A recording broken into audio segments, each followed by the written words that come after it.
Josh Inglis. దీని ముందర మ్యాచ్లో 30 balls 85 కొట్టాడు. అంటే అంత అగ్రెసివ్గా ఆడగలడు. కానీ ఈ మ్యాచ్లో తను నోటీస్ చేసాడు. టిప్ ఆఫ్ ది డే కూడా ఇక్కడే ఉంది. అదేంటో తెలుసా? Cricket is a team sport. మీరు పార్ట్నర్తో కలిసి చేసేదే మిమ్మల్ని గెలిపిస్తుంది, బ్యాటింగ్లో అయినా బౌలింగ్లో అయినా. ఇక్కడ జాష్ ఇంగ్లిస్ ఏం చేశాడు? తను కూడా అగ్రెసివ్గా ఆడొచ్చు, కానీ ఇవాళ తను అర్థం చేసుకుంది ఈ మ్యాచ్లో ఏంటంటే మిచ్ మార్ష్ మంచి ఫామ్లో ఉన్నాడు, తనకి స్ట్రైక్ ఇచ్చేద్దాం, let him take the responsibility. తను రన్ స్కోర్ చేస్తున్నాడు, తనకు ఆ స్ట్రైక్ ఇద్దామని వదిలేశాడు. తను బ్యాక్ సీట్ తీసుకున్నాడు, ఈగో మీద తీసుకోలేదు.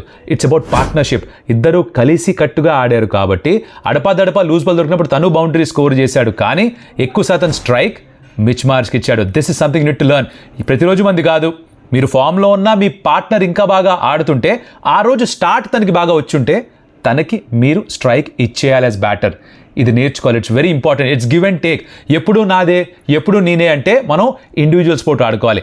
టీమ్ స్పోర్ట్లో చాలా ముఖ్యం. ఇది నేర్పించాడు.